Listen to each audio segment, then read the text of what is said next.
जय श्री कृष्णा। राधे राधे। आप सभी का दिन शुभ और मंगलमय हो। भगवान श्री नारायण की कृपा आप और आपके परिवार पर सदा सर्वदा बनी रहे। आज सुनिए बैसाख मास महात्म्य का अध्याय 7। इस अध्याय में आप सुनेंगे धर्म वर्ण की कथा, कली की अवस्था का वर्णन, धर्म वर्ण और पितरों का संवाद और बैसाख की अमावस्या की श्रेष्ठता का वर्णन। मिथिलापति ने पूछा, ब्राह्मण, इस वैशाख मास में कौन कौन सी तिथियां पुण्यदायिनी हैं? तब ऋतुदेव जी बोले, सूर्य के मेष राशि पर स्थित होने पर वैशाख मास में 30वीं तिथियां पुण्यदायी मानी गई हैं। एकादशी में किया हुआ पुण्य कोटि गुना होता है। उसमें स्नान, दान, तपस्या, होम, देव पूजा, पुण्य कर्म एवं कथा का श्रवण किया जाए तो वह तत्काल मुक्ति देने वाला है। जो रोग आदि से ग्रस्त और दरिद्रता से पीड़ित होकर वह मनुष्य इस पुण्यम कथा को सुनकर कृत्य होता है, वैशाख मास मन से सेवन करने योग्य है, क्योंकि वह समय उत्तम गुणों से युक्त है। दरिद्र, धानद्य, पंगु, अंधा, नपुंसक, विधवा, साधारण स्त्री, पुरुष, बालक, युवा, वृद्ध तथा रोग से पीड़ित मनुष्य ही क्यों न हो, बैसाख मास का धर्म सभी के लिए अत्यंत सुख देने वाला है। परम पुण्य बैसाख मास में जब सूर्य मेष राशि में स्थित हो तब पाप नाशनी अमावस्या कोटि गया के समान फल देने वाली होती है। राजन, जब पृथ्वी पर राजसी सावरणी का शासन था, उस समय 30वें कलयुग के अंत में सभी धर्मों का लोप हो चुका था। उसी समय अनर्थ देश में धर्मवर्ण नाम से विख्यात एक ब्राह्मण थे। मुनिवर धर्मवर्ण ने उस कलयुग में ही किसी समय महात्मा मुनियों के सत्र याग में सम्मिलित होने के लिए पुष्कर क्षेत्र की यात्रा की। वहां कुछ व्रतधारी महर्षियों ने कलयुग की प्रशंसा करते हुए इस प्रकार कहा था, सतयुग में भगवान विष्णु को संतुष्ट करने वाला जो पुण्य 1 वर्ष में साध्य है, वही त्रेता में 1 मास में और द्वापर में 15 दिनों में साध्य होता है। परंतु कलयुग में भगवान विष्णु का स्मरण करने लेने से ही उससे 10 गुना पुण्य होता है। कली में बहुत थोड़ा पुण्य भी कोटि गुना होता है। जो एक बार भी भगवान का नाम लेकर दया दान करता है और दर्भिक्ष में अन्न देता है, वह निश्चय ही ऊर्ध्व लोक में गमन करता है। यह सुनकर देव ऋषि नारद हंसते हुए उन्मत्त के समान नृत्य करने लगे। सभासदों ने पूछा, नारद जी, यह क्या बात है? तब बुद्धिमान नारद जी ने हंसते हुए उन सबको उत्तर दिया, आप लोगों का कथन सत्य है। इसमें संदेह नहीं कि कलयुग में स्वल्प कर्म से भी महान पुण्य का साधन किया जाता है और कलेशों का नाश करने वाले भगवान के सब स्मरण मात्र से ही प्रसन्न हो जाते हैं।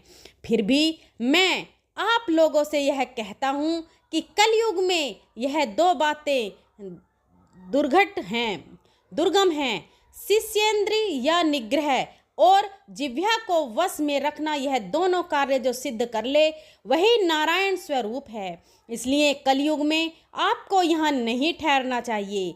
नारद जी की यह बात सुनकर उत्तम व्रत का पालन करने वाले महर्षि सहसा यज्ञ को समाप्त करके सुखपूर्वक चले गए। धर्मवर्ण ने भी वह बात सुनकर भूलोक को त्याग देने का विचार किया। उन्होंने ब्रह्मचार्य व्रत धारण करके दंड और कमंडलू हाथ में लिया और जटा बलकलधारी होकर वे कलयुग के अनाचरी पुरुषों को देखने के लिए घर छोड़कर चले गए। उनके मन में बड़ा विस्मय हो रहा था।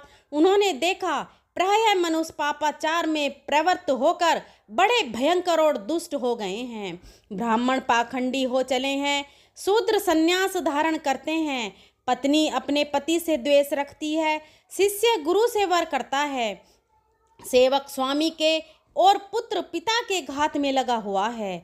ब्राह्मण शूद्र व्रत और गोएं बकरियों के समान हो गई हैं। वेदों में गाथा की ही प्रधानता रह गई है। शुभ कर्म साधारण लौकिक कृत्यों के ही समान रह गए हैं। इनके प्रति किसी की महत्व बुद्धि नहीं है। प्रेत और पिशाच आदि की उपासना चल पड़ी है। सब लोग मैथुन में आसक्त हैं और उसके लिए अपने प्राण भी खो बैठते हैं। सब लोग झूठी गवाही देते हैं, मन में सदा छल और कपट भरा रहता है। कलयुग में सदा लोगों के मन में कुछ और, वाणी में कुछ और तथा क्रिया में कुछ और ही देखा जाता है। सबकी विद्या किसी न किसी स्वार्थ को लेकर ही होती है और केवल राजभवन में उसका आदर होता है। संगीत आदि कलात्मक विद्याएं भी राजाओं को प्रिय हैं। कलयुग में अधम मनुष्य पूजे जाते हैं और श्रेष्ठ पुरुषों की अवहेलना होती है। कलयुग में वेदों के विद्वान ब्राह्मण दरिद्र होते हैं। लोगों में प्रायः भगवान की भक्ति नहीं होती। पुण्य क्षेत्र में पाखंड अधिक बढ़ जाता है। शूद्र लोग जटाधारी तपस्वी बनकर धर्म की व्याख्या करते हैं। सभी लोग अल्पायु, दयाहीन और सट होते हैं। कलयुग में प्रायः सभी धर्म के व्याख्याता बन जाते हैं और दूसरों से कुछ लेने में ही उत्सव मानते हैं। अपनी पूजा कराना चाहते हैं और व्यर्थ ही दूसरों की निंदा करते हैं। अपने घर आने पर सभी अपने स्वामी के दोषों की चर्चा में तत्पर होते हैं। कलयुग में लोग साधुओं को नहीं जानते, पापियों को ही बहुत आदर देते हैं। दुराग्रही लोग इतने दुराग्रही होते हैं कि साधु पुरुषों के एक दोष का भी ढिंडोरा पीटते हैं और पाप आत्माओं के दोष समूहों को भी गुण बताते हैं। कलयुग में गुणहीन मनुष्य दूसरों के गुण न देखकर उनके द्वेष ही ग्रहण करते हैं। जैसे पानी में रहने वाला जोक प्राणियों के रक्त पीती है, जल नहीं पीती, उसी प्रकार जो के धर्म से संयुक्त होकर मनुष्य दूसरे का रक्त चूसते हैं। औषधियाँ शक्तिहीन होती हैं, ऋतुओं में उलट फेर हो जाता है, सब राष्ट्रों में अकाल पड़ता है, कन्या योग्य समय में संतान उत्पत्ति नहीं करती। लोग नट और नर्तकों की विद्याओं से विशेष प्रेम करते हैं, जो वेद वेदांत की विद्याओं में तत्पर और अधिक गुणवान हैं। उन्हें अज्ञानी मनुष्य सेवक की दृष्टि से देखते हैं और वे सब के सब भ्रष्ट होते हैं। कलयुग में लोग श्राद्ध कर्म का त्याग करते हैं, वैदिक कार्यों को छोड़ देते हैं। जीवों पर भगवान विष्णु के नाम कभी नहीं आते। लोग श्रृंगार रस में आनंद का अनुभव करते हैं और उसी के गीत गाते हैं। कलयुग के मनुष्यों में न कभी भगवान विष्णु की सेवा देखी जाती है, न शास्त्रीय चर्चा होती है, न कहीं यज्ञ की दीक्षा है, न विचार का लेस है, न तीर्थ यात्रा है और न दान धर्म ही होते देखे जाते हैं। यह कितनी आश्चर्य की बात है। उन सबको देखकर धर्म वर्ण को बड़ा भय लगा। पाप से कुल की हानि होते देखकर अत्यंत आश्चर्य से चकित होकर वे दूसरे द्वीप में चले गए। सब द्वीपों और लोकों में विचरते हुए बुद्धिमान धर्म वर्ण किसी समय कौतूहलवश पितृक में गए। वहां उन्होंने कर्म से कष्ट पाते हुए पितरों को बड़ी भयंकर दशा में देखा। वे दौड़ते, रोते और गिरते पड़ते थे। उन्होंने अपने पितरों को भी नीचे अंधकूप में पड़े हुए देखा। उनको देखकर आश्चर्यचकित होकर दयालु धर्मवर्ण ने पूछा, आप लोग कौन हैं? किस धस्तर कर्म के प्रभाव से इस अंधकूप में पड़े हैं? पितरों ने कहा, हम श्री वत्स गोत्र वाले हैं। पृथ्वी पर हमारी कोई संतान नहीं रह गई है, इसलिए हम श्राद्ध और पिंड से वंचित हैं। इसलिए यहाँ हमें नरक का कष्ट भोगना पड़ता है। संतानहीन दुरात्माओं का अंधकूप में पतन होता है। हमारे वंश में एक ही महायशस्वी पुरुष हैं जो धर्म वर्ण के नाम से विख्यात हैं, किंतु वह विरक्त होकर अकेला घूमता फिरता है। उसने गृहस्थ धर्म को नहीं स्वीकार किया है। वह एक ही तंतु हमारे कुल में अवशिष्ट है। उसकी भी आयु क्षीण हो जाने पर हम लोग घोर अंधकूप में गिर पड़ेंगे, जहाँ से फिर निकलना कठिन होगा। इसलिए तुम पृथ्वी पर जाकर धर्म वर्ण को समझाओ। हम लोग दया के पात्र हैं। हमारे वचनों से उसको यह बताओ कि हमारी वंश रूपा ध्रुवा को काल रूपी चूहा प्रतिदिन खा रहा है। सारे वंश का नाश हो गया है। एक तुम ही बचे हो। जब तुम भी मर जाओगे तब संतान परंपरा ना होने के कारण तुम्हें भी अंधकूप में गिरना पड़ेगा। इसलिए गृहस्थ धर्म को स्वीकार करके संतान की वृद्धि करो। इससे हमारी और तुम्हारी दोनों की ऊर्ध्व गति होगी। अगर एक भी पुत्र वैशाख माह अथवा कार्तिक मास में हमारे उद्देश्य से स्नान, श्राद्ध और दान करेगा तो उससे हम लोगों की ऊर्ध्व गति होगी और नरक से उद्धार हो जाएगा। यदि एक पुत्र भी भगवान विष्णु का भक्त हो जाए, एक भी एकादशी का व्रत करने लगे अथवा एक भी भगवान विष्णु की पाप नाशक कथा श्रवण करे तो उसकी 100 बीती हुई पीढ़ियों का तथा 100 आने वाली पीढ़ियों का उद्धार हो जाता है। वे पीढ़ियां पाप से आवृत होने पर भी नरक का दर्शन नहीं करती। दया और धर्म से रहित उन बहुत से पुत्रों के जन्म से क्या लाभ जो कुल में उत्पन्न होकर सर्वव्यापी भगवान नारायण की पूजा नहीं करते। इस प्रकार प्रिय वचनों द्वारा धर्म वर्ण को समझाकर तुम उसे विरक्ति पूर्ण ब्रह्मचार्य आश्रम से गृहस्थ आश्रम में प्रवेश करने की सलाह दो। पितरों की यह बात सुनकर धर्मवर्ण अत्यंत विस्मित हुआ और हाथ जोड़कर बोला, मैं ही धर्मवर्ण नाम से विख्यात आपके वंश का दुराग्रही बालक हूँ। यज्ञ में महात्मा नारद जी का यह वचन सुनकर कि कलयुग में प्रायः कोई भी रसनेन्द्रिय और शिशेन्द्रिय को दृढ़ता पूर्वक संयम में नहीं रखता, मैं दुर्जनों की संगति से भयभीत होकर अब तक दूसरे दूसरे द्वीपों में घूमता रहा। इस कलयुग के 3 चरण बीत गए। अंतिम चरण में भी 3.5 भाग व्यतीत हो चुके हैं। मेरा जन्म व्यर्थ बीता है क्योंकि जिस कुल में मैंने जन्म लिया उसमें माता पिता के ऋण को भी मैंने नहीं चुकाया। पृथ्वी के भारभूत उस शत्रु तुल्य पुत्र के उत्पन्न होने से क्या लाभ जो पैदा होकर भगवान विष्णु और देवताओं तथा पितरों की पूजा ना करे। मैं आप लोगों की आज्ञा का पालन करूंगा। बताइए पृथ्वी पर किस प्रकार मुझे कलयुग से और संसार से भी बाधा नहीं प्राप्त होगी। धर्म वर्ण की बात सुनकर पितरों के मन को कुछ आश्वासन मिला। वे बोले, बेटा तुम गृहस्थ आश्रम स्वीकार करके संतान उत्पत्ति के द्वारा हमारा उद्धार करो। जो भगवान विष्णु की कथा में अनुरक्त होते निरंतर श्री हरि का स्मरण करते हैं और सदाचार के पालन में तत्पर रहते हैं उन्हें कलयुग बाधा नहीं पहुंचाता।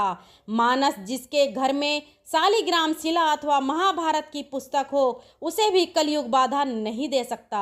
जो बैसाख मास के धर्मों का पालन करता है, माघ स्नान में तत्पर होता है और कार्तिक में दीप दान करता है उसे भी कली की बाधा नहीं प्राप्त होती। जो प्रतिदिन महात्मा भगवान विष्णु की पाप नाशक एवं मोक्षदायिनी दिव्य कथा सुनता है, जिसके घर में बलि वैश्य देव होता है, शुभ कारिणी तुलसी स्थित होती है तथा जिसके आंगन में उत्तम गौ रहती है उसे भी कलयुग बाधा नहीं देता। इसलिए इस पापात्मक युग में भी तुम्हें कोई भय नहीं है। बेटा शीघ्र पृथ्वी पर जाओ। इस समय बैसाख मास चल रहा है। यह सबका उपकार करने वाला मास है।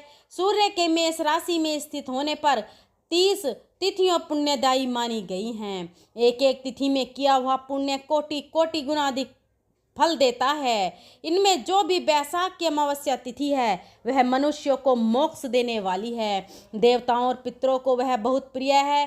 शीघ्र ही मोक्ष की प्राप्ति कराने वाले है। जो उस दिन पितरों के उद्देश्य से श्राद्ध करते हैं और जल से भरा हुआ घड़ा एवं पिंड देते हैं उन्हें अक्षय फल की प्राप्ति होती है। इसलिए महामते तुम शीघ्र जाओ और जब अमावस्या हो तब कुंभ सहित श्राद्ध एवं पिंड दान करो। सबका उपकार करने के लिए गृहस्थ धर्म का आश्रय लो। धर्म अर्थ और काम से संतुष्ट हो। उत्तम संतान पाकर फिर मुनिवती से रहते हुए सुखपूर्वक द्वीपांतरों में विचरण करो। पितरों के इस प्रकार आदेश देने पर धर्मवर्ण मुनि शीघ्रता पूर्वक धरती पर गए। वहां मेष राशि में सूर्य की स्थित रहते वे वैशाख मास में प्रातः काल स्नान करके देवताओं, ऋषियों तथा पितरों का तर्पण किया। फिर कुंभदान सहित पाप विनाशक श्राद्ध करके उसके द्वारा पितरों को पुनरावृत्ति रहित मुक्ति प्रदान की। इसके बाद उन्होंने स्वयं विवाह करके उत्तम संतान को जन्म दिया और लोक में उस पाप नाशनी अमावस्या तिथि को प्रसिद्ध किया। इसके बाद वे भक्ति पूर्वक भगवान की आराधना करने लगे के लिए अर्श के साथ गंधमादन पर्वत पर चले गए। इसलिए वैशाख मास की यह अमावस्या तिथि परम पवित्र मानी गई है। आज का अध्याय यही समाप्त होता है। अगले अध्याय में आप जानेंगे वैशाख की अक्षय तृतीया और द्वादशी की महत्ता, द्वादशी के पुण्य दान से एक कुतिया के उद्धार का वर्णन। अब आप सुनिए विष्णु चालीसा का पाठ। विष्णु सुनिए सेवक की चित्त लगाए, कीरत कुछ वर्णन करूं दीजिए ज्ञान बताए। नमो विष्णु भगवान करारी, कष्ट नसावन अखिल बिहारी। प्रबल जगत में शक्ति तुम्हारी, त्रिभुवन फैल रही उजियारी। सुंदर रूप मनोहर सूरत, सरल स्वभाव मोहनी मूरत। तन पर पीतांबर अति सोहत, बैजंती माला मन मोहत। शंख चक्र कर गदा विराजत, देखत दैत्य असुर दल भाजत। सत्य धर्म मद लोभन गाजे, काम क्रोध मद लोभन छाजे। संत भक्त सज्जन मन रंजन, धनुज असुर दुष्ट दुष्टन दल गंजन। सुख उपजाए कष्ट सब भंजन, दोष मिटाए करत जन सज्जन। पाप कटाए भव सिंधु उतारण, कष्ट नाश कर भक्त उबारण। करत अनेक रूप प्रभु धारण, केवल आप भक्ति के कारण। धरणी धेनु बन तुम ही पुकारा, तब तुम रूप राम का धारा। भार उतार असुर दल मारा, रावण आदि को संहारा। आप वराहा रूप बनाया, हिरण्याक्ष को मार गिराया।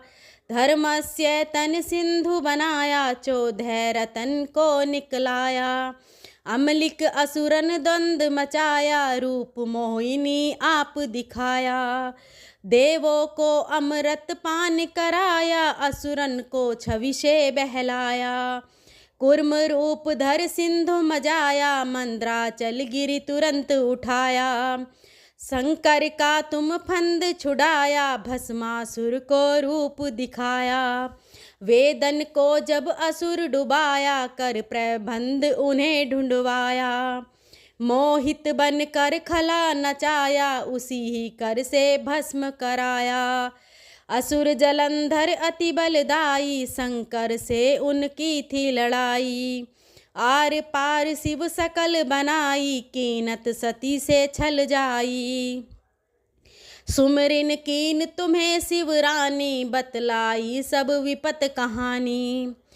तब तुम बने मुनीश्वर ज्ञानी, वृंदा की सब सूरत भुलानी।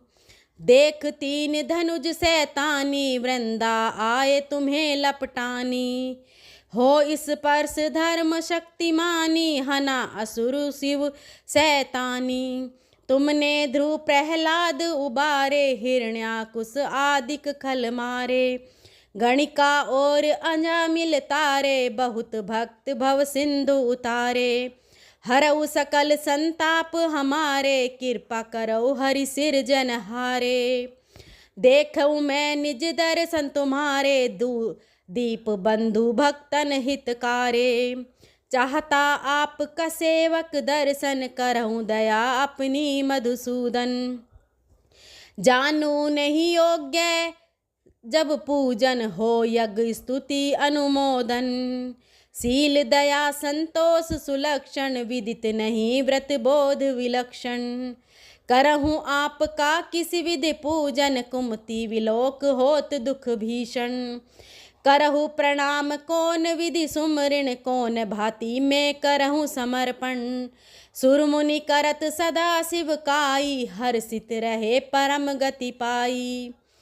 दीन दुखिन पर सदा सहाई, निज जन जान ले अपनाई। पाप दोष संताप नसायो, भव बंधन से मुक्त करायो। सुत संपत्ति दे सुख उपजायो, निज चरणन का दास बनायो। निगम सदा ये विनय सुनावे, पढ़े सुने सो जन सुख पावे।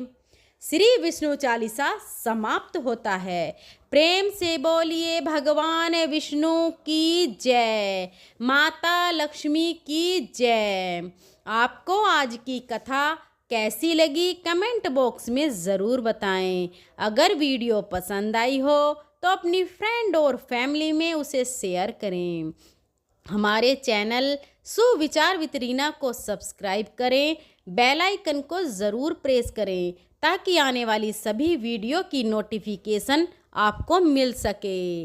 अगर मेरे बोलने में कोई त्रुटि रही हो तो मैं हाथ जोड़कर क्षमा प्रार्थी हूँ। मिलते हैं अगली वीडियो के साथ, तब तक के लिए जय श्री कृष्णा, राधे राधे, धन्यवाद।